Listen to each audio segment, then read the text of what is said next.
J'ai un message ce soir que j'ai appelé la séparation dans la moisson. Alors que c'est bien sûr très biblique, mais c'est un message qui est en train réellement de se passer actuellement et que beaucoup vivent. Je suis entouré d'amis qui sont des serviteurs de Dieu, que je ne nommerai pas, mais proches, et qui sont tous vivent des secousses impressionnantes parce qu'ils voient des amis de 15 ans, des filles spirituelles, des enfants spirituels qui les quittent, qui les mordent, qui se retournent contre eux, qui brisent des liens brutalement. Et ça engendre énormément de souffrance pour eux. Et j'en ai partout autour de moi. Et puis quand vous voyez ça, je les appelle, puis je vois qu'ils sont broyés en miettes. Puis j'y passe aussi, puis d'autres y passent. Et je pense que parmi vous, il y en a peut-être qui vivent ça aussi. Est-ce qu'il y en a qui vivent ça parmi vous? Levez la main. Levez la main. Ça va s'accentuer parce que ce sont les temps. Ce sont les temps de Dieu. Mais le message que je vais vous partager, c'est un message qui paraîtra peut-être dur au départ. Mais vous allez voir que c'est encore et encore et encore l'amour de Dieu qui sort. Mais l'amour de Dieu, il est aussi, considère à la fois, c'est Paul qui dit ça en Romains 11, considère à la fois la bonté et la sévérité de Dieu. Et nous avons des églises où on a choisi de ne considérer que la bonté de Dieu, où il n'y a plus de crainte de Dieu. Ça s'appelle apostasie. C'est parce que si on n'a aucune sainte crainte de Dieu, c'est qu'on n'a pas le vrai Dieu. C'est qu'on ne connaît pas le vrai Dieu. Et Dieu va ramener une sainte crainte dans son Église à travers ce qu'il va faire. Ça va être très secoué et secouant. Alors, il y a quelque temps, il y a très très longtemps que je lisais un verset que je n'arrivais pas vraiment à comprendre. Je vais le lire. Apocalypse 22, 11. Que celui qui est injuste soit encore injuste. Que celui qui est souillé se souille encore. Que le juste pratique encore la justice. Et que celui qui est saint se sanctifie encore. Donc le Seigneur, mais je comprenais très bien la deuxième partie. Parce qu'il nous est dit partout qu'on doit se sanctifier, que l'épouse se prépare, qu'elle doit se sanctifier, qu'on doit tous se sanctifier. Ça nous est dit, sans la sanctification, nul ne verra le Seigneur. La sanctification, ce n'est pas un changement extérieur, hein, c'est une mise à part du monde.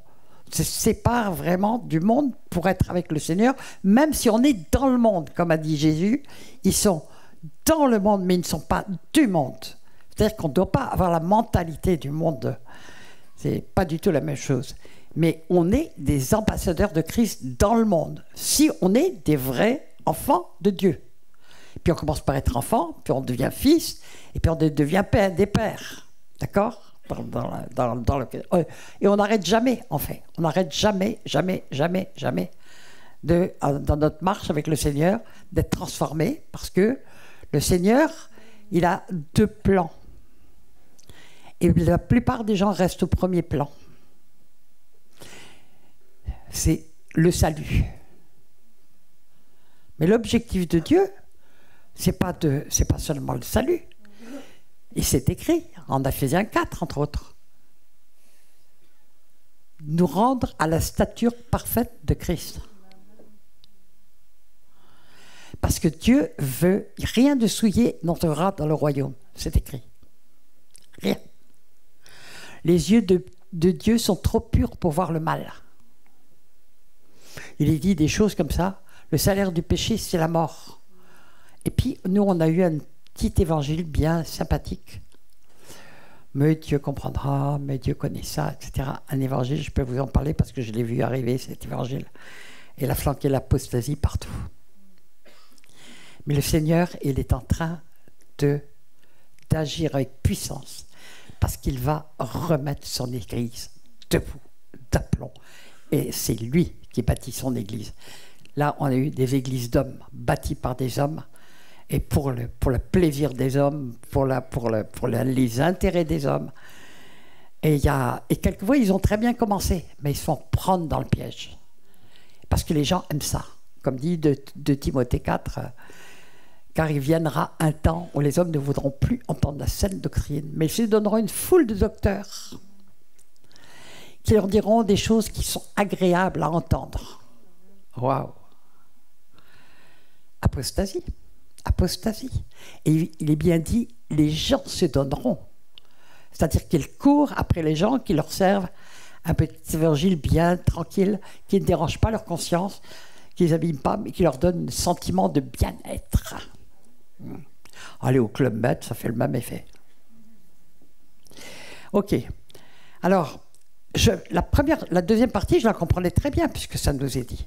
Mais la première partie, je trouvais que c'était d'une dureté,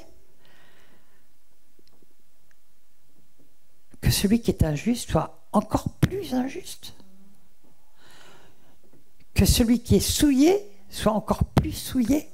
Et je ne comprenais pas. Je ne comprenais pas. Et puis, j'ai eu une révélation il y a un certain temps, mais je ne vais pas vous le donner tout de suite, ce que le Seigneur m'a montré. Parce que c'est encore quelque chose de l'amour de Dieu. Mais c'est en train de se passer. Et ça va se passer partout au milieu de nous, parce que les temps sont là. D'accord ? Et nous comprendrons pourquoi Dieu l'a fait, et il l'a averti de plusieurs manières dans la Bible. Et il nous a donné des exemples. Alors, on est actuellement dans une forme de maelstrom pour beaucoup.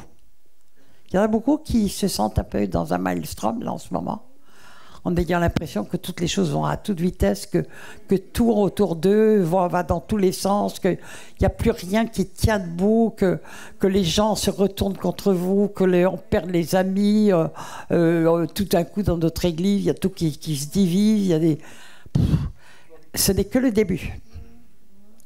Mais ça va très très vite maintenant. Vous savez, il est écrit que le jugement commence par la maison de Dieu. Le jugement est en train de tomber sur la maison de Dieu. Donc ne vous étonnez pas d'être dans un temps particulièrement dur. Les jugements de Dieu, les gens ne veulent pas en entendre parler. Pourtant, toute la Bible nous parle des jugements de Dieu. Il nous l'a montré pour Israël. Dieu a exercé des jugements terribles sur Israël. Et Israël, c'est un peuple témoin. Dieu n'a pas changé. Dieu est le même hier, aujourd'hui et éternellement.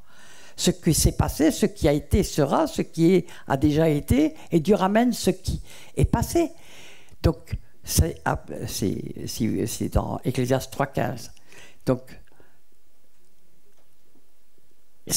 quand vous lisez la Bible, quand vous voyez les choses de l'Ancien Testament, et Dieu merci, on a des enseignants comme Philippe et autres qui nous montrent justement que tout ça est complètement présent. Et Walid aussi nous montre que tout ça, c'est toujours la même chose, qu'on retrouve tout le temps les mêmes archétypes de comportements, de situations, on les retrouve. Et aujourd'hui, la seule différence, c'est que maintenant, ça va atteindre le monde entier pour certaines choses.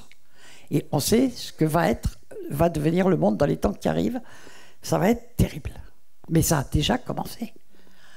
Quand on voit la dégringolade morale qu'il y a eu dans les 50 dernières années, bon, moi j'ai vécu quand même, j'ai fait une grande partie du siècle, hein, et un bout de ce siècle quand même aussi.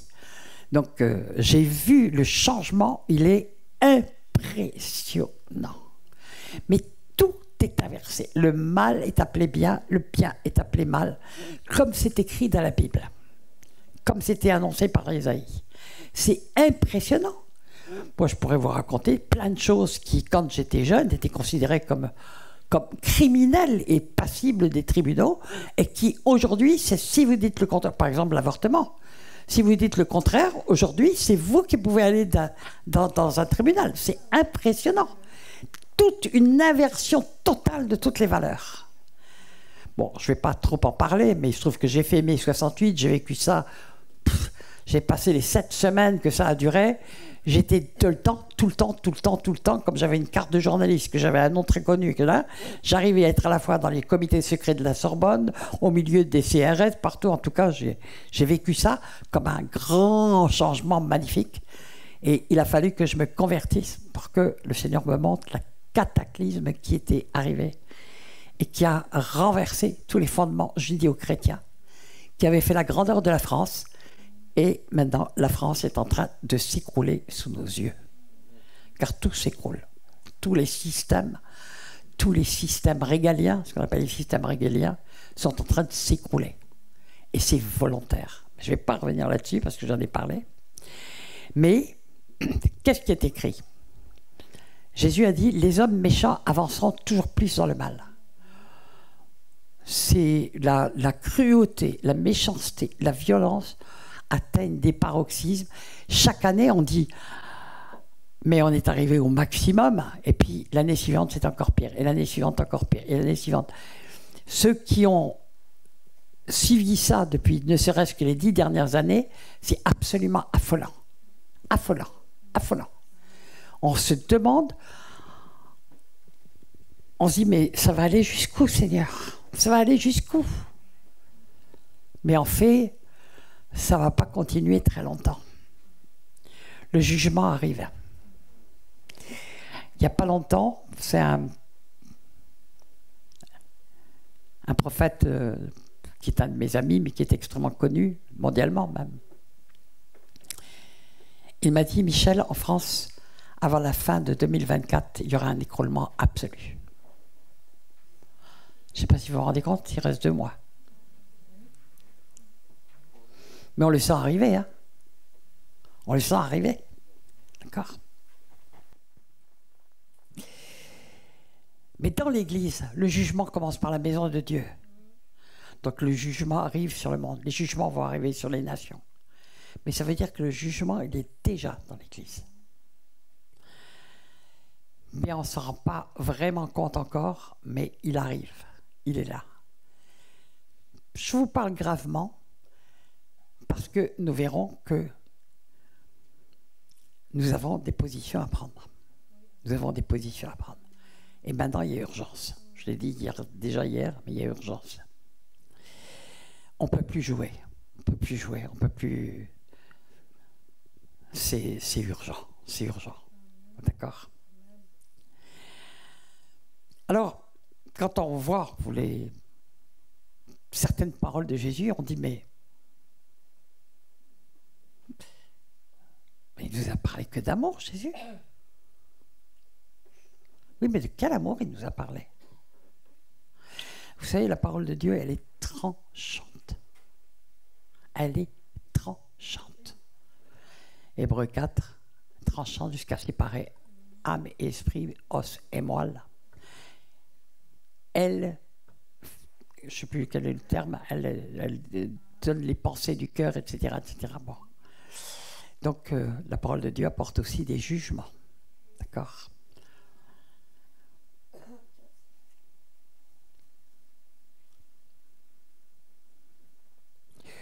On en voit un qui a vécu quelque chose comme ça.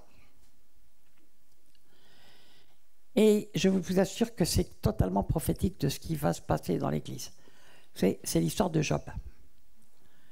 Dieu le met dans une épreuve, mais une épreuve qui va le transformer. Transformer. On sait quel est le Job. Il est dit que Dieu dit au départ, Job, il est juste. Mais à la fin, Job, il a complètement changé de dimension et il va dire, mes oreilles avaient entendu parler de toi, mais maintenant mes yeux t'ont vu. Et il va se repentir. Amen. Ce qui est très intéressant, c'est les amis de Job. Les amis de Job, ils n'ont rien compris et ils ont passé leur temps à juger Job.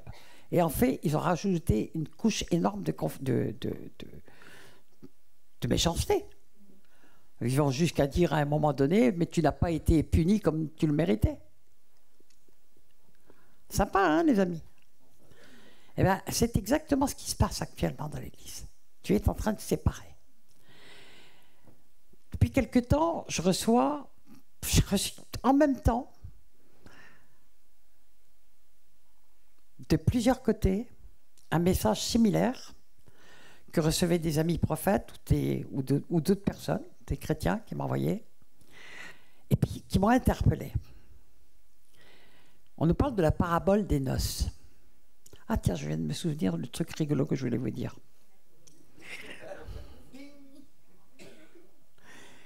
Je verrai si je le mets comme ça, histoire de respirer un petit peu de trucs drôles.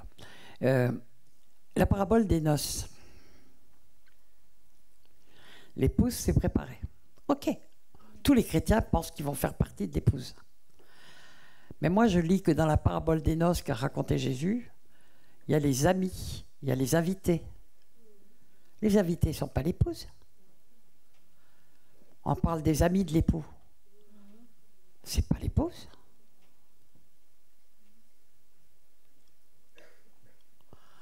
Est-ce que ceux-là vont régner avec Christ durant le millénium? Ils peuvent être sauvés, mais ils peuvent ne pas être du tout sur le trône. Avec Christ, c'est l'épouse qui est sur le trône. Un roi, son épouse a un trône aussi. Amen. Et tout le monde me parle de ça en ce moment. C'est comme si tout d'un coup, il y avait des yeux qui s'ouvraient en disant, mais où est-ce que fais partie des invités?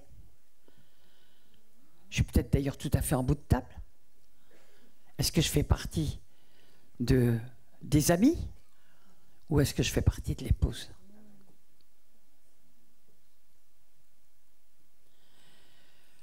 Je laisse ça à votre réflexion et je vous raconte juste une petite histoire qui m'arrive depuis quelque temps. Parce que tout d'un coup, il se fait réma dans ma tête, parce que moi, je papote avec mon papa céleste. Tous les matins, je prends un petit peu de temps là, pour papoter avec mon papa céleste. Je parle, vraiment, je parle beaucoup avec lui. Puis, il n'y a pas très longtemps, je lui ai dit, dis donc, Seigneur, il est écrit que tu auras une épouse sans tache ni ride. C'est écrit ni ride. T'as vu toutes les miennes? Je dis, alors Seigneur, il faut que tu m'enlèves toutes mes rides. Hein. Il faut que tu me rajeunisses. Parce que tu ne vas pas prendre une vieille de 83 ans. Alléluia. Non, c'est juste pour vous. Je m'amuse un peu avec mon papa. D'accord? Hein? Bah, il ne m'a pas encore répondu, mais tous les matins, je regarde dans la glace s'il s'en est occupé, quoi. Mais il y a le temps de Dieu pour tout. Alléluia. Non, mais je m'amuse, parce que je m'en fous royalement d'avoir des rides. Vous ne pouvez pas savoir à quel point ça... Je m'en fiche. Par contre, qu'il me rajeunisse pour que je puisse bosser pour lui, je suis d'accord, je suis preneuse. Et je racontais depuis très, très, très longtemps... Écoutez, je suis parti pour vous faire un message très grave, mais je sens que je vais quand même vous dire. Depuis très longtemps, quand je faisais des séminaires, souvent je disais, vous savez, il y a écrit dans Job que si quelqu'un trouve un ange intercesseur, sa peau redevient comme au premier âge. Et je disais, j'ai jamais entendu parler de ce miracle. Donc le Seigneur, tu peux commencer par moi. Puis il y a des gens qui ont commencé à me prophétiser que le Seigneur allait me rajeunir. Je prends, mais parce que j'ai encore du boulot. Moi, je veux voir la France debout. Voilà, ça c'est ça c'est mon cœur. J'ai envie de voir la France debout et redevenir ami d'Israël. Alléluia. Et ça va arriver parce que c'est écrit. On va voir ce qui est écrit en Matthieu 10, 34 parce que c'est ce qu'on est en train de vivre et on va dire mais c'est ça l'amour. Où est l'amour de Dieu dans ce qui est dit là? Parce qu'on est là et puis il y a des choses qu'on ne lit pas, qu'on ne veut pas lire, qu'on ne veut pas entendre. Et ça, c'est pas bon quand il y a des choses qu'on ne veut pas entendre. Matthieu 10, 34. Ne croyez pas que je sois venu apporter la paix sur terre. Je ne suis pas venu apporter la paix, mais l'épée.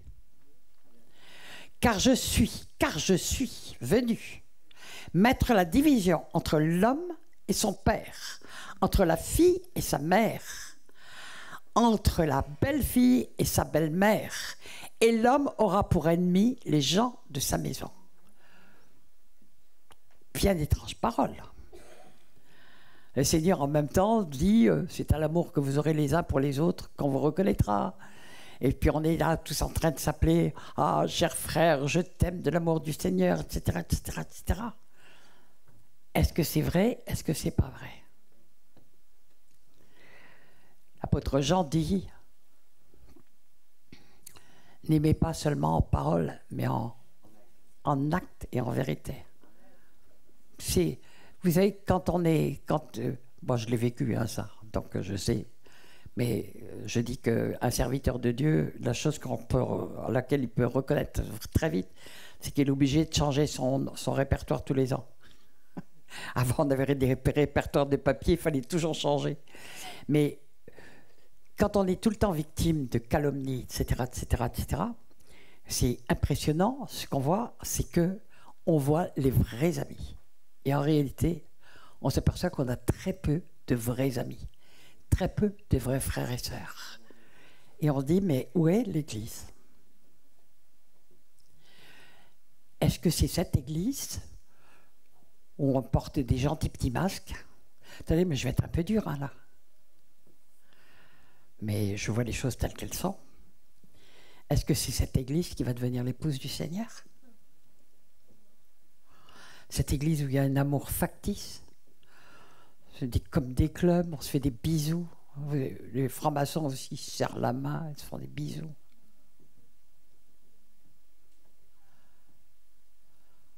Les gens sont, ouais, mais où est le véritable amour? Il existe, mais il est rare. Et nous, on donne de l'amour filié, puisque le mot, on a un problème en français, c'est que il y a 3 mots grecs qui sont traduits tous par amour. Hein, il y a agapé, filié et éros. L'amour agapé, c'est celui qui vient du cœur de Dieu. Romains 5,5. L'amour de Dieu, c'est le mot agapé. Vous avez été donné, vous avez été rempli de l'amour par le Saint-Esprit qui vous a été donné.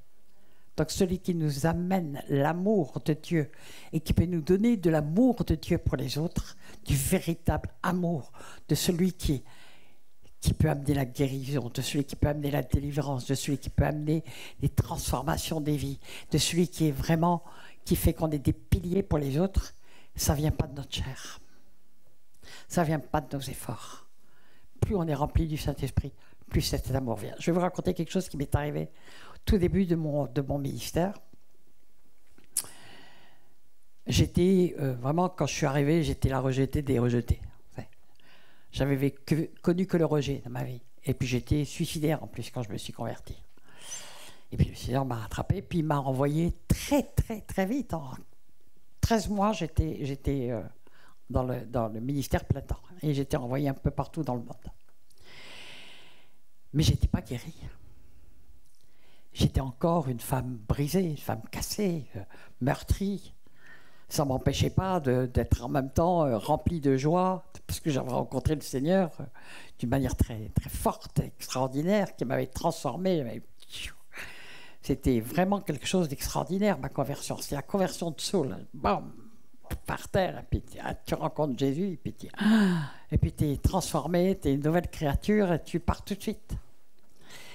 Mais j'avais besoin aussi de beaucoup de guérison, de l'âme. J'avais plus de 50 ans, et c'était 50 ans de souffrance que j'avais derrière moi. 50 ans de souffrance.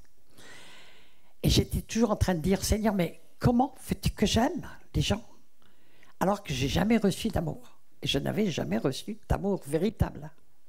Même depuis ma toute enfance, j'étais rejeté. Bon. Je sais pas, je savais même pas ce que c'était.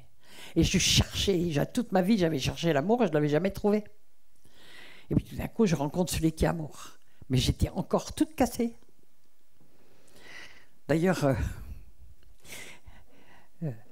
des gens avaient compris parce que même une dizaine d'années après que je sois dans le ministère, un jour, il y a des gens qui m'ont amené en Suisse à un hérisson. Parce que j'étais du style t'approches pas de moi, je pique. Tellement j'avais été blessé dans ma vie. Et j'étais là, je disais, Seigneur, mais comment je peux donner de l'amour? Je ne peux donner que ce que j'ai reçu. J'en ai jamais reçu. Et puis, quand Dieu veut nous parler, il est vraiment merveilleux. Donc je suis en Suisse, j'étais autour de Genève, et puis je vais dans une église à Aulnay, et puis j'exerce, je fais des trucs, et puis tout à fait à la fin, il y a une femme qui s'approche de moi et me dit « Oh, Michel, mais tu es rempli d'amour. » Et je lui ai dit « Mais... » Non, je ne lui ai pas dit. J'ai pensé très fortement, elle est complètement folle, celle-là. Mais complètement folle. Je vais dans une deuxième église le lendemain à Genève, parce qu'à l'époque, c'était le début du ministère, donc j'allais d'église en église. J'arrive dans une autre église, il y a une autre personne, une autre femme qui arrive en disant « Mais Michel, mais tu es enveloppé d'amour, mais que d'amour quand tu pries pour les gens. » Je dis « Deux folles. » Et le troisième jour, j'ai compris. Parce que j'étais en train de prier pour quelqu'un, et tout d'un coup, je me suis senti enveloppé de Christ. Et j'ai dit, mais c'est lui qui aime. C'est pas ma chair qui peut aimer et savoir aimer. C'est Christ en moi qui aime. Plus on va être rempli de l'Esprit de Dieu, plus notre amour va venir d'en haut. Amen. Alors, c'est quelque chose qu'on trouve un peu difficilement maintenant dans l'Église. Peut-être que ça a toujours été le cas, mais en tout cas, on est... Donc, voilà ce que Jésus dit. Et Jésus ajoute. Donc, je termine, j'avais dit, et l'homme aura pour ennemi les gens de sa maison, c'est-à-dire les plus proches, qui se retournent contre lui. Alors, tout à l'heure, notre sœur parlait de ce qui se passait dans l'islam. Oh, mon Dieu, quand les gens dans des anciens musulmans se convertissent, souvent ils sont obligés de se sauver par peur tout simplement d'être tués. Hein. Tout simplement. C'est très très dur, très dur. Et je peux vous dire qu'ils sont courageux. Hein. Courageux, mais ils sont inébranlables. Amen. Et Jésus ajoute, celui qui aime son père ou sa mère plus que moi n'est pas digne de moi, et celui qui aime son fils ou sa fille plus que moi n'est pas digne de moi. Mais Seigneur, mais qu'est-ce que tu me dis? Enfin, t'as dit qu'il fallait aimer. Oui, mais c'est plus que lui. Celui qui ne prend pas sa croix et ne me suit pas n'est pas digne de moi. Celui qui conservera sa vie la perdra. Et celui qui perdra sa vie à cause de moi la retrouvera. On est en plein dedans. Je peux vous garantir, on est vraiment en plein dedans. Nous allons devoir vraiment faire des choix qui nous amèneront peut-être à risquer de perdre notre vie. Ou la perdre. Ou la perdre. Tout simplement. En tout cas, on est loin de l'évangile du bisounours qu'on nous a servi dans nos églises depuis, je l'ai vu arriver depuis 20 ans, vraiment, en gros. L'évangile de l'hypergrâce, Dieu est bon, Dieu est bon, Dieu est bon, Dieu est bon. Oui, Dieu est bon. Mais la bonté de Dieu, c'est aussi une lame tranchante. Elle est sainte. C'est pas notre bonté à nous. Ça n'a rien à voir avec notre bonté à nous. Alors, je vais lire donc, en ce moment, c'est pour ça que Dieu est en train de mettre de la division. De la division, parce que la division éclaire. Éclaire qui est qui. Et quelquefois nous éclaire nous-mêmes. On le verra tout à l'heure. Ou demain, plutôt. Je vais lire un peu la parabole de la moisson, parce qu'on y arrive. Mais dedans, vous allez voir qu'il y a des sacrées bonnes nouvelles. Là. Jésus il a toujours utilisé beaucoup de paraboles pour expliquer des choses. Et souvent, il commence par ses enseignements par « Le royaume des cieux est semblable à... »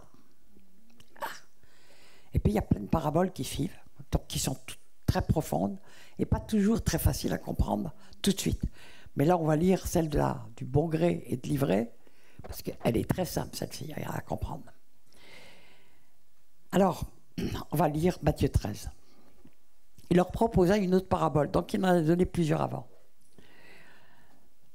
Et on nous parle du champ de blé qui est semé, et puis, or, pendant que les gens dormaient, son ennemi survint, donc l'ennemi du maître de la moisson, survint. Il sema de l'ivraie au milieu de la blé et du blé, il s'en alla. Bon, tout ça, facile à comprendre. Quand la tige poussa et produisit l'épi, alors l'ivraie apparut aussi. Les serviteurs du maître vinrent lui dire « Seigneur, n'est-ce pas du bon grain que tu as semé dans ton champ? D'où vient donc qu'il y a de l'ivraie ?» Il leur dit « C'est un ennemi qui a fait cela. » Bon, alors les serviteurs, très logiquement, disent « Veux-tu donc que nous allions l'enlever ?» Et Jésus répondit « Non, en enlevant l'ivraie, vous risquez d'arracher le blé en même temps. Laissez-les donc pousser ensemble jusqu'à la moisson. » Je peux vous dire que sur le plan agricole, c'est une folie. S'il y a de l'ivraie, on l'attache tout de suite pour que le blé puisse pousser tranquillement. D'accord? Et le Seigneur, il dit quelque chose qui n'est pas du tout normal. Il dit, laissez-les croître ensemble. Parce que le Seigneur, il a toujours un plan au-dessus de nos plans. Et au temps de la moisson, je dirais aux moissonneurs, enlevez d'abord l'ivraie, liez-la en botte pour la brûler. Wow. Quant au blé, ramassez-le pour le rentrer dans mon grenier. D'accord? Alors donc l'ivraie, elle ressemble au blé. Au départ, il ressemble au blé. Tout le monde se ressemble. Et puis, bien sûr, il est en train de parler de son peuple, de l'Église. C'est clair. D'accord? Donc ça veut dire qu'il y a un mélange énorme et qu'on ne le voit pas. On ne voit pas les visages. On ne voit pas les changements. Et ça expliquera après ce qui est dit en Apocalypse 22 que j'ai lu au départ. Mais déjà, Dieu avait dit à travers Malachie 3, quelque chose qui je n'ai pas compris pendant très longtemps, puis j'ai vraiment compris après, au fur et à mesure que je vivais les choses. Il est dit, on verra de nouveau la différence. Donc, ça veut dire qu'on ne la voyait plus. Entre ceux qui aiment Dieu et ceux qui ne l'aiment pas, entre ceux qui servent Dieu et ceux qui ne le servent pas. Donc, ça va arriver. C'est du futur.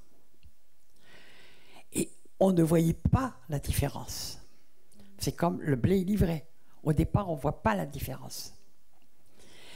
Pendant longtemps, je crus que Dieu parlait des païens et des chrétiens, parce que pour moi, tous les chrétiens, ils étaient beaux, super, machin, etc. Bon, j'ai commencé à modérer un peu mes propos au bout d'un certain nombre d'années. Mais je me souviens que Dieu les aime tous et de toute façon veut sauver le plus possible. D'accord? Ok. Tous ceux qui voudront être sauvés. Et qui voudront marcher avec le Seigneur. Notre sœur nous parlait tout à l'heure de son chemin de lumière. Jésus il a dit, large est l'avenue qui mène à la perdition, mais étroit est le chemin. Alors il y en a beaucoup qui prennent la porte, mais il faut prendre le chemin après. Et Jésus a dit, celui qui persévérera jusqu'à la fin sera sauvé. La fin d'une chose vaut mieux que son commencement aussi, dit la parole. Donc c'est la persévérance qui fait. Alors, donc je disais, pendant très longtemps, je disais, mais il parle des païens, il parle des chrétiens. Et il parle de l'autre côté des chrétiens. Et puis j'ai compris avec le temps que non, pas du tout, c'était pas ça. Il y a beaucoup de gens qui prétendent servir Dieu, mais qui se servent de Dieu pour se faire une carrière, pour se faire un ministère, pour se faire un nom. Il y en a énormément. Beaucoup. Ça ne veut pas dire que Dieu ne veut pas les sauver, mais ça veut dire que Dieu va leur donner des chocs pour pouvoir les sauver. Parce que Dieu est pour sauver le plus possible. Et puis, ceux qui aiment Dieu et ceux qui ne l'aiment pas. Ben, il y en a qui prétendent aimer Dieu, mais qui ne l'aiment pas. En fait, leur amour, ils se sont souvent fait, comme le dit 2 Corinthiens 11, ils se sont fait un autre Jésus qui leur convient. Ils se sont fait un autre évangile. Ils se sont fait un autre, je parlerai de l'autre évangile parce que je vous montrerai quel est le plus grand ivraie qui est dans l'évangile actuellement et qui a pénétré toutes les églises et qui est une catastrophe, littéralement. Alors,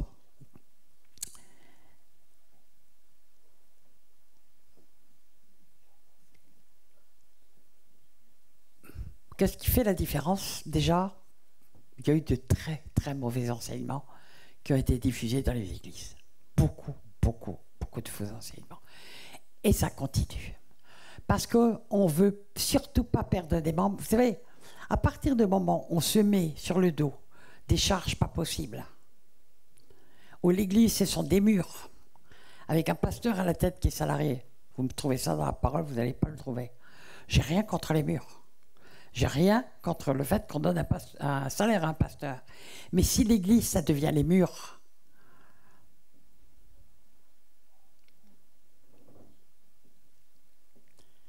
si l'église, ça devient le lieu de rassemblement,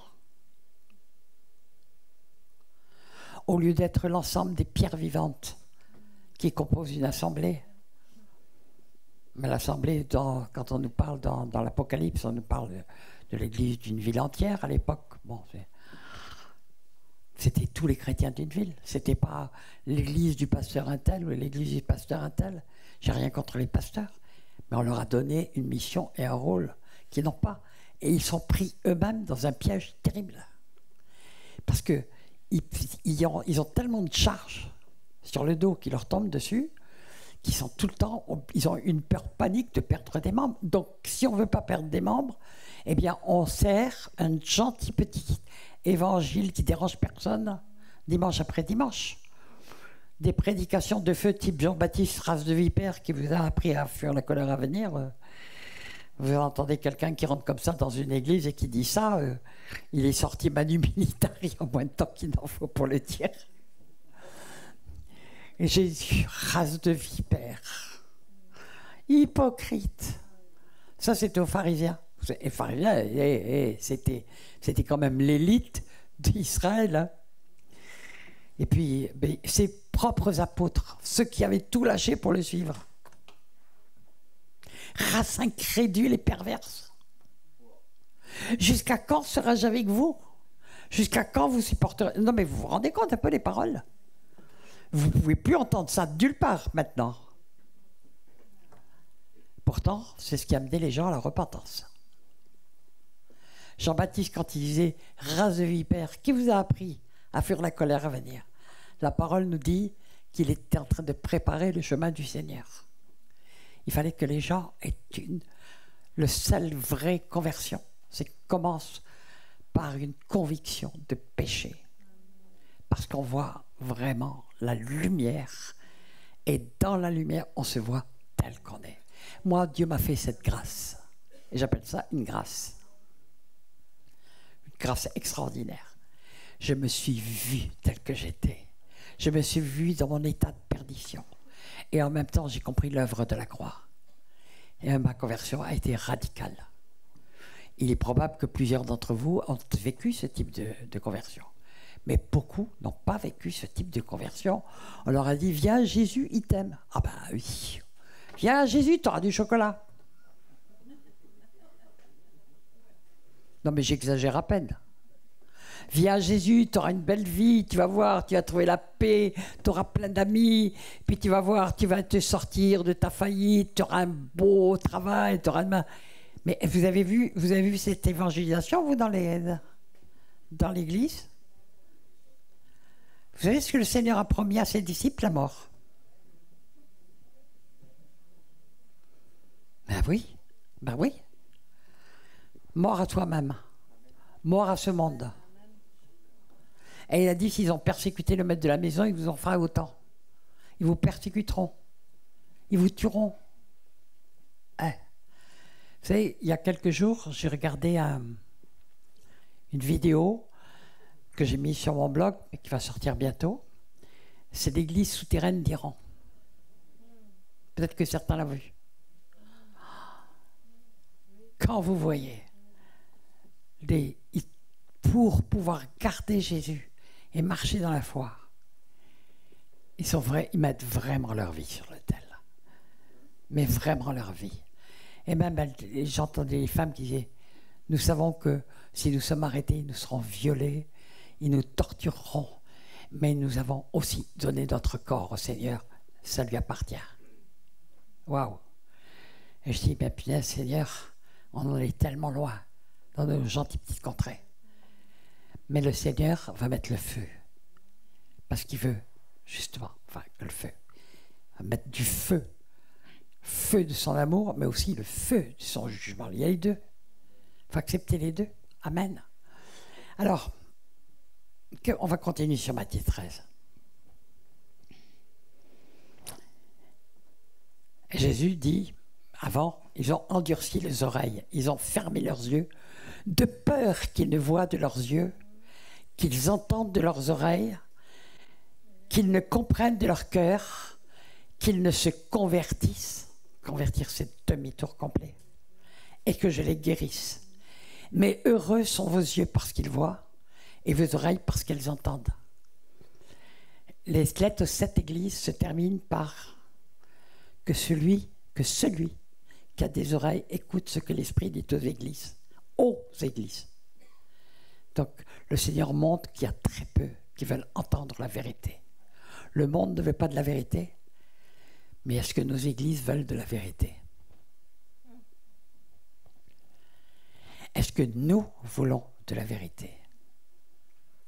Est-ce que nous sommes prêts à regarder et à entendre la vérité? Même si elle doit nous déranger, nous terrasser. Mais où est-ce que nous aimons écouter ce qui nous est agréable à entendre? Oui, tu es bon, tu es bon. Oui, tout le monde est d'accord.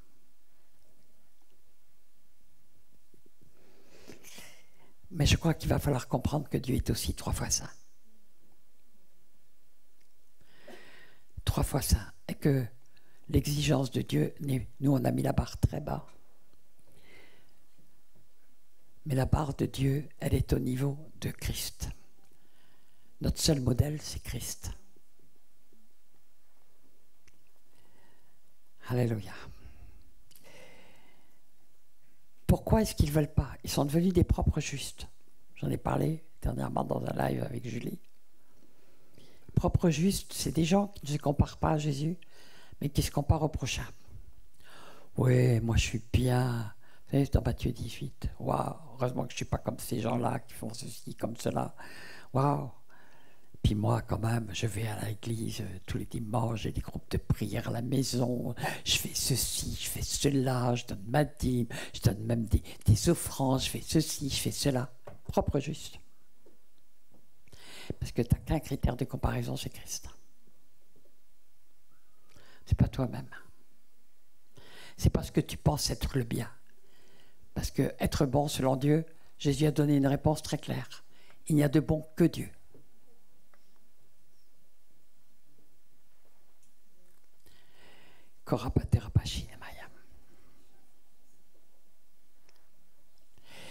En 2008, il m'est arrivé quelque chose de terrible. J'ai raconté plusieurs fois, mais ça a bouleversé complètement mon ministère, ça a bouleversé ma vision. Parce que j'avais déjà commencé à faire mes propres séminaires un peu partout. À l'époque, je pouvais courir un petit peu dans les avions, dans les trains. Moi, je ne peux plus. Alors, je fais sur place. Je fais venir les gens, c'est mieux. Mais je ne peux pas faire autrement. Et donc, c'était en 2008, je m'en souviens très bien, juillet. J'étais à Annecy. Et puis, on avait une réunion comme ça, où il y avait à peu près 80 personnes. Puis, pendant la louange, le Seigneur m'ouvre les yeux. Et je vois une rangée de cadavres. Pourtant, c'était tous des chrétiens engagés. Des chrétiens qui venaient pour passer une semaine de formation. Quelques vivants, mais peut-être 5, 6. Je vous assure, je n'ai pas cru ma vision. J'ai dit, j'ai eu une hallucination. J'ai dit, Seigneur, c'est pas possible. Mais j'ai entendu le Seigneur me dire, je vous cite, je connais tes œuvres, je sais que tu passes pour être vivant et que tu es mort. Sois vigilant, parce qu'il y a une espérance, et affermis le reste qui est près de mourir, car je n'ai pas trouvé tes œuvres parfaites devant mon Dieu. L'épouse, elle fait des œuvres parfaites. Sa robe est faite des œuvres parfaites, préparées d'avance par le Seigneur. Quand j'ai vu ça, je vous assure, ça a été un choc. Mais j'ai vraiment compris que Dieu me parlait et me montrait l'état de son Église. Et là, je suis monté sur l'estrade et j'avais pas commencé ma prédication, J'ai donné l'image telle que. Sur les 80, il y en a une qui s'est sentie visée. Et une personne qui n'était pas convertie. Tous les autres étaient convaincus d'être sauvés. Choc de ma vie. Un mois après, je vais dans une autre église dans la région parisienne. Je restais 3 jours, tout séminaire pendant 3 jours. Tout d'un coup, paf, même vision. Waouh! Je dis, Seigneur, mais c'est pas vrai. Toujours très peu. Il y avait des vivants, mais très peu. Puis après, je vais dans une autre église, le Seigneur me montre la même chose. Et là, j'ai dit, Seigneur, il faut que je change radicalement mes messages. Il faut arrêter de caresser les gens dans le sens du poil, de leur dire que tout va bien grâce au Seigneur. Qu'est-ce que c'est que cet évangile? C'est pas du tout l'évangile, ça. L'évangile de Dieu est tranchant. Rappelez-vous Étienne dans le Saléda. Ce qu'il a dit, ça lui a coûté la vie. Mais il y en a un qui s'est levé, c'est l'apôtre Paul. Jésus n'a pas cessé de dire des choses qui dérangeaient les gens. Et après, quand les apôtres se sont levés, ils ont dit des choses. Est-ce qu'on lit une ligne sur 2 ou est-ce qu'on lit tout? Pourtant, Dieu est amour, mais Dieu est saint, 3 fois saint. Et son épouse sera absolument sainte.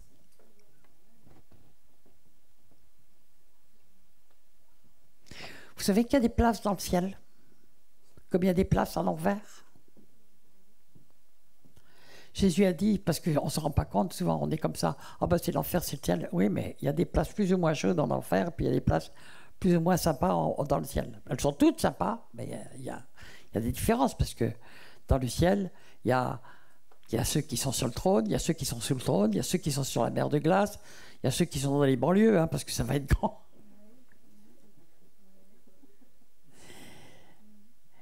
En enfer, c'est pareil, parce que qu'est-ce que Jésus a dit? Et toi, Jorazine et Bethsaïda, c'est les miracles qui avaient été faits au milieu de toi. Ça avait été fait dans Sodome. Et comment ces villes se seraient repenties. Waouh! Waouh! Waouh! Vous savez ce que Jésus a dit? C'est dans Jean 16, 22. Si je ne leur avais point parlé, ils n'auraient point de péché. Mais maintenant, ils n'ont plus aucune excuse pour leur péché.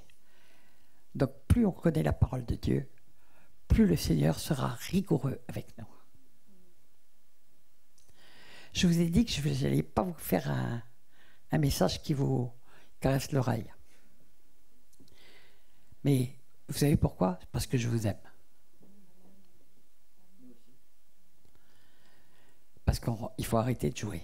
Parce que les temps sont là. Ils vont être très durs pour les gens qui ne vont pas être des vrais disciples. Le Seigneur ne nous a pas demandé de faire des croyants.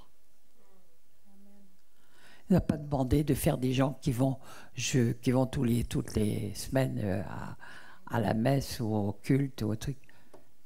Pas du tout ça. Il nous a demandé de faire des disciples.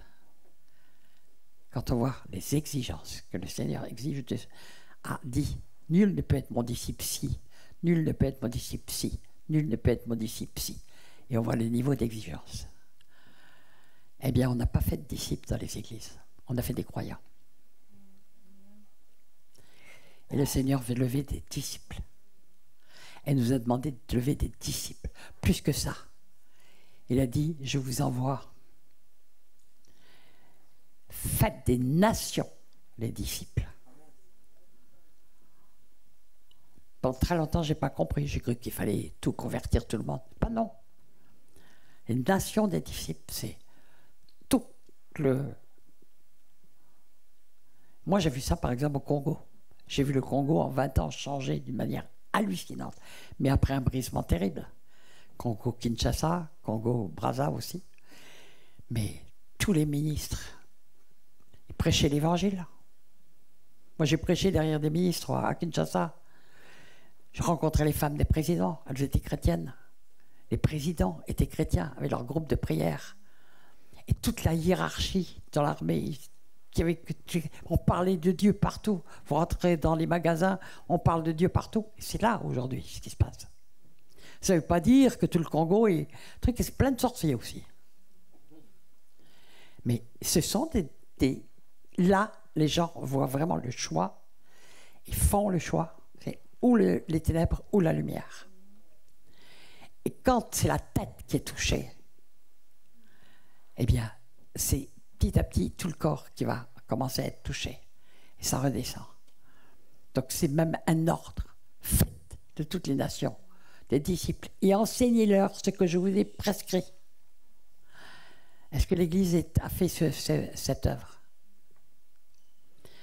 Jésus a dit, vous êtes le sel de la terre. Vous savez ce que le sel fait? Il empêche la corruption. Quand on voit la corruption qu'il y a partout maintenant, est-ce que vous croyez que l'Église a accompli son mandat? Pas du tout. Il a dit, vous êtes la lumière du monde. Vous croyez que c'est l'Église qui est la lumière actuellement? Elle se camoufle, elle se tait, elle se cache. Par peur des représailles, par peur des problèmes, pourvu qu'ils nous fichent la paix. Je vous le dis, on n'a pas fait des disciples. On a fait des tièdes. Et c'est parce que je vous aime que je vous parle comme ça. Parce qu'il n'y a plus de temps. Il n'y a plus de temps.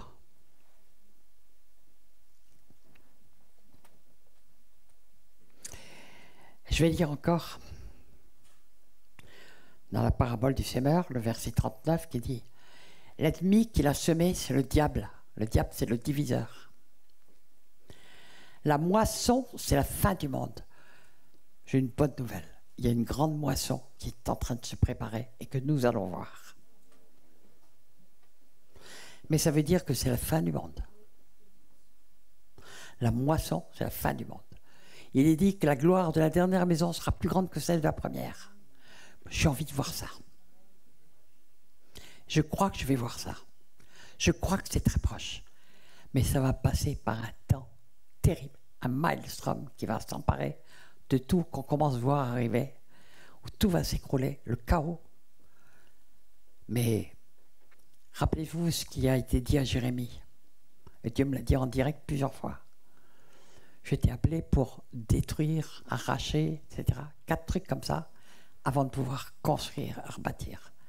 Il faut tout arracher pour pouvoir rebâtir et reconstruire. On ne peut pas bâtir sur des ruines et de la pourriture, vous savez. Ce qui est pourri, c'est pourri. Amen. De même qu'on enlève l'ivraie pour la jeter au feu, ainsi en sera-t-il à la fin du monde. Donc on parle de temps qui approche. Qui sent qu'on arrive dans les temps de la fin? Il faut être fou pour ne pas le sentir. Pas sentir que ça va à toute vitesse et que Dieu avait dit « je hâterai les choses en leur temps », mais on a l'impression d'être tourbillon maintenant. Tellement ça va vite. Amen. Alors, il y a à la fois, on va voir les deux choses enfin, le pire, le plus douloureux et le meilleur. Et le plus grand, ce que tous les chrétiens ont attendu de tous les temps. On va voir une gloire plus grande que la première. Quand on voit ce qui s'est passé dans la première maison, waouh! Waouh! Mais l'Église, à la fin des temps, sera composée de disciples qui auront vraiment l'amour les uns des autres.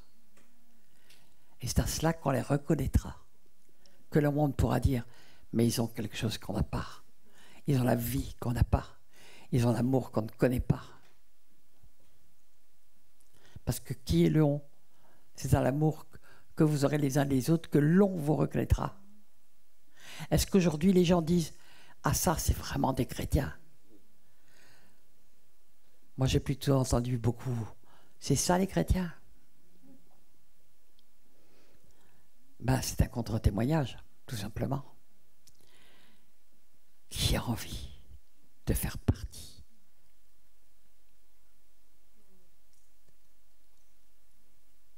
de ce temps où on va voir la gloire de Dieu. Mais là où il y a la gloire de Dieu, il y a le jugement. J'ai entendu ça pour la première fois de ma vie, justement à Kinshasa. C'était juste l'an 2000, je m'en souviens très bien. On était, je sais pas, 90 000 personnes à peu près. Grand stade. Et il y avait des orateurs qui venaient du monde entier. J'en faisais aussi partie des orateurs et il y a eu des miracles, des miracles, des miracles. On voyait des miracles, comme on ne voit pas en Europe, vous savez. Ils ont des foi d'enfants, on voyait des miracles extraordinaires. Et tout d'un coup, il y a un prophète qui est monté sur l'estrade et qui a dit, là où il y a des miracles, il y a le jugement. Et puis tout d'un coup, il a commencé à dire, il y a encore des sorciers dans cette assemblée. Je vous le dis, si vous ne convertissez pas, vous allez passer dans le jugement. Il avait à peine fini de parler. Qu'on voit tout d'un coup un soldat, parce que comme il y avait des ministres au milieu de nous, il y avait des soldats qui tenaient les portes. On était au stade des Martyrs à Kinshasa. Il y avait des gens qui étaient aux portes, des soldats qui étaient aux portes. Tout d'un coup, on voit arriver un soldat et qui tenait un truc bizarre dans les mains, très bizarre. Et il arrive et il monte sur le podium et il dit, ben voilà, j'étais devant la porte, puis tout d'un coup j'ai senti une masse tomber du ciel. Et il dit, soldat, j'ai eu tellement peur que je me suis sauvé pendant 100 mètres. Au bout de 100 mètres, je me suis souvenu que j'étais soldat. Et donc je suis revenu, c'était drôle. Et puis il dit, je suis revenu et je me suis aperçu que c'était une personne, mais elle était comme une momie à mes pieds. Et il la met comme ça, pratiquement devant mes pieds. Impressionnant. Puis tout d'un coup, on voit deux autres personnes qui arrivent et qui disent, elles portaient aussi quelque chose. Ils disent, on avait quelque chose tombé du ciel. Pareil, une momie. On la dépose aussi à mes pieds. 1 heure. Puis après, ils les ont fait emmener. C'était des sorciers qui voyageaient dans des oiseaux et qui étaient tombés du ciel. Mais comme Dieu est bon, j'ai demandé après, qu'est-ce qui leur est arrivé? Et on dit, ils se sont réveillés environ 2 heures après, et les personnes qui les gardaient étaient chargées de leur dire, vous avez 8 jours maintenant pour vous convertir, sinon vous serez morts dans 8 jours. Avec la gloire, il y a le jugement. Il faut le savoir. Donc on peut demander la gloire, mais demandons en même temps la sainteté et la sanctification. Demandons en même temps un changement complet et radical de nos cœurs, parce que nous avons à faire un choix entre le monde et le royaume. On ne peut pas avoir un pied des deux côtés, on ne peut pas boiter des deux côtés. Ou on est dans le royaume, ou on est dans le monde. Si on est dans le royaume, on est dans le monde, mais on n'est pas du monde. On est assis dans les lieux célestes avec Christ, c'est écrit. Donc moi mon verset préféré que je cite souvent, celui qui s'attache au Seigneur ne fait qu'un avec son esprit.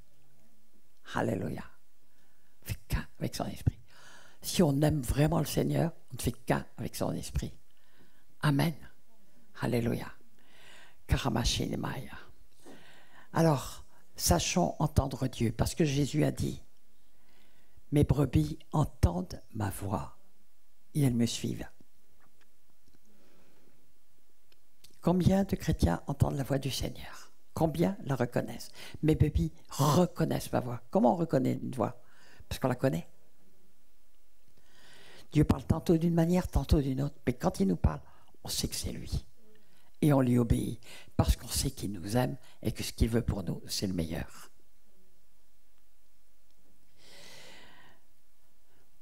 On a présenté un Jésus copain, gentil, humanisme, j'en reparlerai de ça parce que c'est un cataclysme épouvantable dans l'Église. Ça. On a donné un évangile complètement édulcoré aux gens, relatif, on l'a relativisé. Dans toutes les églises, hein, je n'en cite aucune, toutes les églises, évangéliques, baptistes, ADD, on a relativisé la parole de Dieu pour ne pas déranger les gens. Parce que les gens voulaient un évangile tranquille, facile, et qui leur fasse du bien aux oreilles. Moi, j'aime bien quand le Seigneur a une épée qui me tranche le cœur. Parce qu'il me... Et je sais qu'il en sort quelque chose d'autre. Il ne faut pas avoir peur. Pas avoir peur. Quand le Seigneur fait une œuvre, ça peut faire très mal, Mais une fois qu'il est passé, ben, il nous a transformés. Puis après on dit « Oui, Seigneur, ça va, maintenant je suis parfait. » Paf 3 mois plus tard, ça recommence. C'est une cadence un peu plus rapide. Il dit « Tu es peut-être bien à tes yeux, mais moi je te dis qu'à mes yeux, j'ai mieux à faire. » Mais il faut l'accepter. Il ne faut pas le fuir. Il ne faut pas dire toujours comme Adam « Ah, c'est le diable. » Bah, le diable, vous savez que c'est un serviteur de Dieu, le diable? Ah, je vais choquer vos oreilles. Mais il est vaincu. Même du temps de Job, il devait demander la permission à Dieu pour embêter Job. Qu'est-ce que vous croyez? Vous croyez qu'il fait ce qu'il veut, le diable? Il ne fait que les droits qu'on lui ouvre et que lui donne la parole de Dieu. Et qu'il le veuille ou pas, il était obligé d'être serviteur de Dieu. Il y a un truc très intéressant qui est dans... Je n'ai plus les références là dans la tête, mais je crois que c'est une fois dans Chronique et une fois dans... Enfin, 2 passages. Il y a une fois dans Chronique et une fois dans... Samuel, je ne sais plus. Où il est dit, la colère de Dieu incita David à faire le dénombrement. Et dans l'autre passage, totalement parallèle, c'est Satan incita David à faire le dénombrement. Amen. Satan est un instrument de la colère de Dieu. Alors, c'est pas la peine de mettre tout le temps sur le dos de Satan, hein, parce qu'il n'a de droit que ce qu'on lui ouvre. Ça ne veut pas dire qu'on ne doit pas chasser, ça ne veut pas dire qu'on ne doit pas délivrer les captifs, ça ne doit pas dire... Moi, j'ai entendu le message de Walid ce matin, je me suis régalé. Hein. J'ai dit, oh là là, il m'ouvre une toute autre dimension là. Sur le combat spirituel, je croyais tout savoir. Ben non, vous savez, Dieu, il révèle à l'un, il révèle à l'autre, et puis il permet qu'on s'enseigne les uns les autres. Hein. Amen.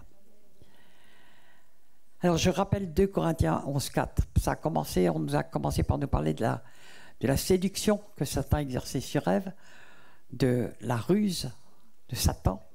Il est rusé.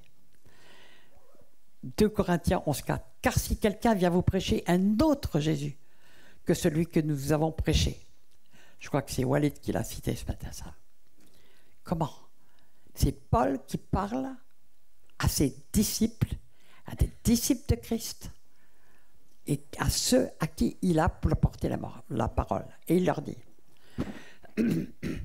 si quelqu'un vient vous prêcher un autre Jésus que celui que nous vous avons prêché, on peut avoir un autre Jésus? Oui. C'est pour ça que la parole nous dit à 3 reprises, dont dans Pierre, dans Jean, dans l'Apocalypse, le véritable. Il y a un véritable Jésus. Et rappelons-nous que Jean, quand il rencontre Jésus, en Jean 1, il tombe au sol. Il croyait le connaître.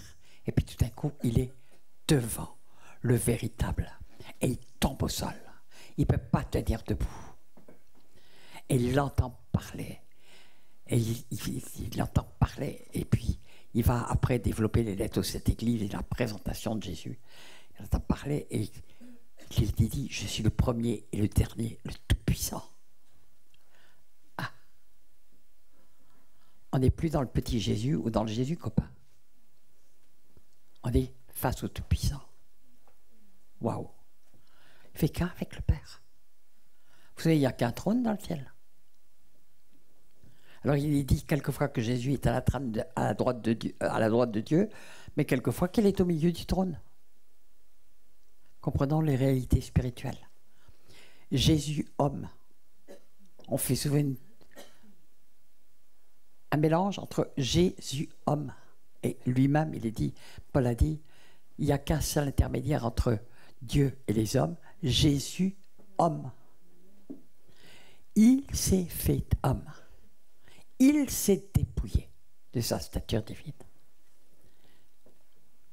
Mais il n'y a qu'un Dieu, il n'y a qu'un Seigneur, il n'y a qu'un éternel, il n'y a qu'un créateur. On a servi pas un vrai Jésus, la plupart du temps dans les églises. Donc nous aurons besoin de le rencontrer. Et quand on le rencontre, j'aimais beaucoup le témoignage de notre sœur tout à l'heure. Elle dit, je l'ai rencontré. Si j'ai posé la question ici, qui a rencontré Jésus? Vraiment rencontré? Qui s'est trouvé devant lui?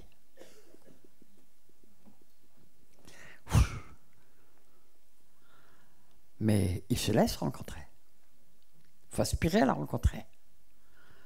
Yes.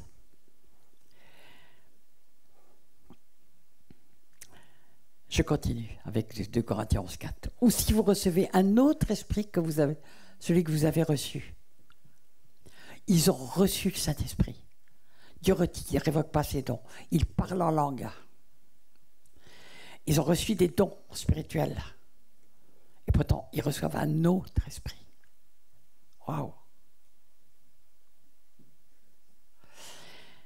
Et vous avez... David disait, ne me retire pas ton Saint-Esprit, après qu'il ait péché gravement, dans le psaume 51. Mais il est dit aussi dans l'Apocalypse, je retirerai le chandelier de sa place, si tu ne te repens pas. Ça représente le Saint-Esprit. On peut le perdre. Si on reçoit un autre esprit, ça nous rappelle le temple d'Ézéchiel. Il y a l'Esprit de Dieu est là, la gloire de Dieu est encore sur l'autel, pourtant il y a plein de saleté en arrière, dans les coulisses. Et on voit le Saint-Esprit qui s'en va comme un regret, mais petit bout par petit bout. Il passe du Saint des Saints au Saint, puis au Parvis, et puis il part.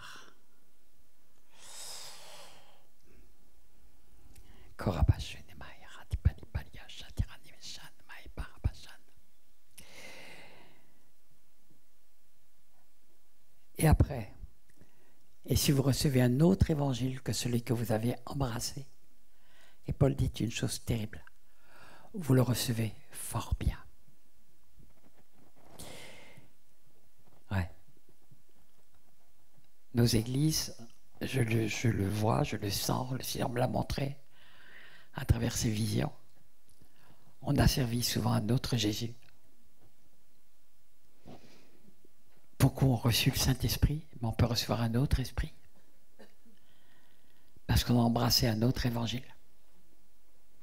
Parce qu'on a choisi un évangile facile. Alors que l'évangile, c'est un feu, c'est une épée qui tranche.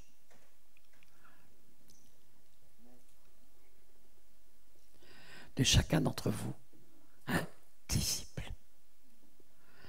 Et ça, c'est quelque chose qui vient de l'amour de Dieu.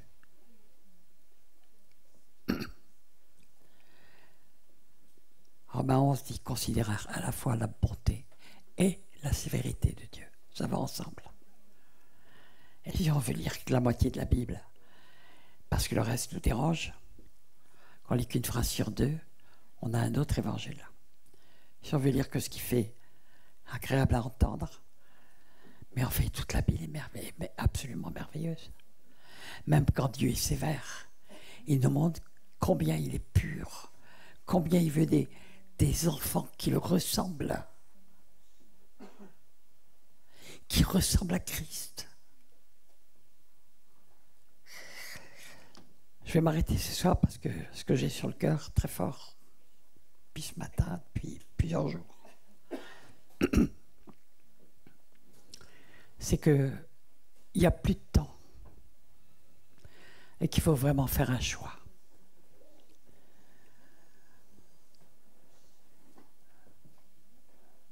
N'acceptez pas une grâce facile. La grâce est gratuite, mais elle coûte tout. Elle coûte notre propre vie. Elle coûte souvent nos ambitions. Ça ne veut pas dire que vous allez vous arrêter de travailler le lendemain, que vous n'avez pas des projets formidables. Ça n'a rien à voir. Mais si ce sont les projets de Dieu, vous verrez des choses magnifiques. Vous verrez les portes s'ouvrir, vous verrez comment le Seigneur va vous soutenir. Mais si c'est des projets qui vous plaisent, qui sont comme ça, des ambitions personnelles qui font partie de ce monde, vous êtes le plus malheureux des hommes.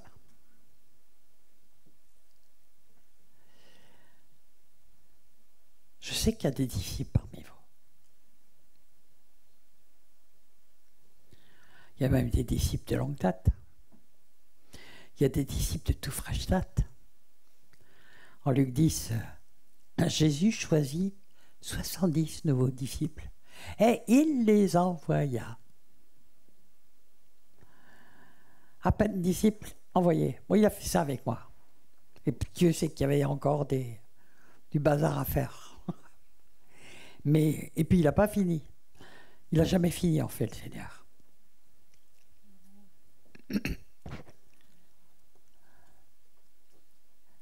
Il n'y a que Dieu qui connaît vos cœurs. Mais vous savez, si vous êtes des disciples, à vos fruits. Est-ce que vous avez l'amour du Seigneur répandu dans votre cœur, au point que cet amour transforme les gens que vous rencontrez et qu'on vous reconnaît à votre amour?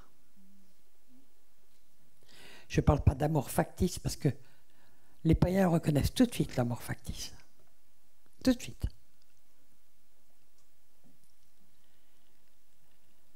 On va prendre un petit temps. Je vous parle très très sérieusement parce qu'il n'y a plus de temps, parce que je sais qu'il va y avoir un écroulement total et que seuls les disciples pourront tenir debout. Parce qu'ils n'attendront rien du monde et qu'ils auront une confiance absolue dans le Seigneur, qui sont dans la main de Christ et qui ne mettent pas leur vie sur terre de grande importance.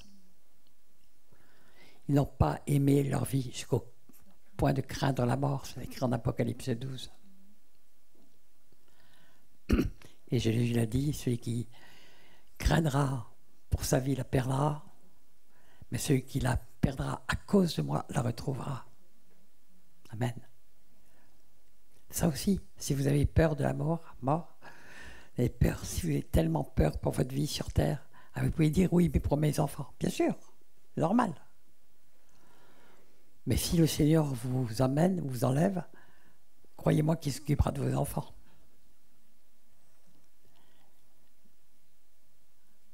Et que de toute façon, vous les retrouverez dans le millénium. Vous le savez, ça? Parce que le Seigneur a dit qu'il nous sauverait, nous et notre famille. Amen. Puisqu'il l'a dit, il le fait. Amen. Est-ce que tu pourrais prendre un chant? Pendant ce chant, je voudrais que qu'on prenne le temps, tous, de se mettre devant le Seigneur. Je n'ai pas fini mon message, je le terminerai demain. Mais je sais que c'est ce soir que le Seigneur veut que je fasse un appel particulier. Est-ce que tu veux vraiment devenir un disciple de Christ, quel que soit le prix? Mais tu ne le regretteras jamais. Quel que soit le prix. Quand tu es un vrai disciple, tu n'as pas envie de retourner en arrière. Tu n'as pas envie.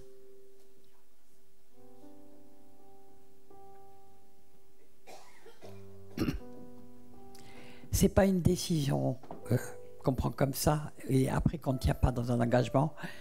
Car si vous prenez une décision sans en avoir la conviction absolue et qu'après vous retombez, vous vous endurcirez. Et il est possible qu'on puisse plus vous amener à la repentance, comme le dit Hébreux 10. Hébreux 6, pardon.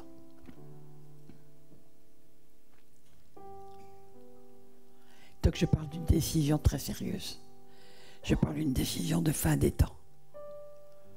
De quel côté tu veux être? Être un citoyen du ciel, un ambassadeur de Christ, quitte à y perdre la vie, mais ça peut commencer par perdre tous tes amis, perdre toutes tes relations, parce que les ténèbres ont horreur de la lumière, on l'a déjà dit. La lumière est venue dans le monde, mais les ténèbres ne l'ont point reçue. On dérange quand on est des lumières. On dérange un monde qui est en train de se couvrir de ténèbres. Mais c'est un choix qui appartient à chacun de nous, et à chacun de nous seuls. Et ça doit être un choix, mais vraiment définitif. Et c'est le Seigneur qui vous transformera. C'est lui qui vous transformera, esprit, âme et corps. C'est écrit en 1 Thessaloniciens 5. C'est Dieu qui le fera. Parce qu'on est bien incapable de nous transformer nous-mêmes. Sinon, c'est de la religion. On ne transforme que l'apparence, d'ailleurs. Mais il faut vraiment décider de mourir à soi pour devenir des enfants de Dieu. Il n'y a que le Seigneur qui peut le faire. Mais nous, il faut le vouloir. Il faut le vouloir. Ça ne veut pas dire qu'il n'y aura pas de nettoyage. Quand Jésus a appelé ses disciples, il a dit « Toi, suis-moi. Toi, suis-moi. » Ils l'ont suivi. Pourtant, il n'y en avait aucun à la croix, il n'y en avait aucun au tombeau, il n'y en avait aucun... Mais le Seigneur les a transformés. Puis entre-temps, il y a eu la Pentecôte et le baptême de l'Esprit. Baptême de feu.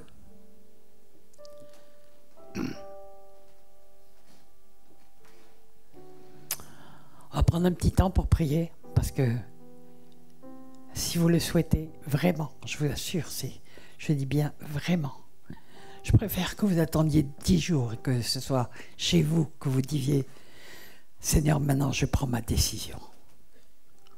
Même 1 mois, ou que ce soit des événements qui précipitent. C'est pas des choses... Peut-être que vous avez la conviction que vous êtes un disciple. Mais demandez à Seigneur, lui, ce qu'il en pense. Seigneur, montre-moi. Il me semble que je suis un super chrétien. Tout le monde le dit.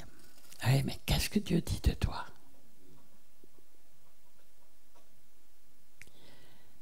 Après les visions que le Seigneur m'avait données,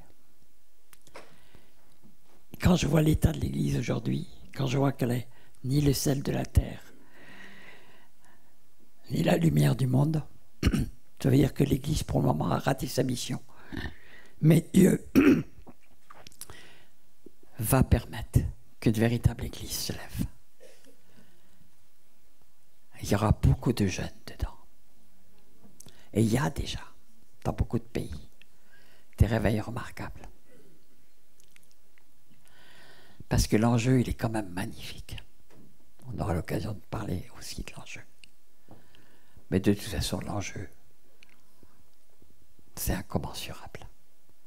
Pas seulement toute l'éternité, ça c'est l'enjeu, c'est toute l'éternité, mais même ici, dans ce monde, le fait d'être disciple de Christ, quel que soit le prix à payer, on ne lâcherait jamais la place. Jamais.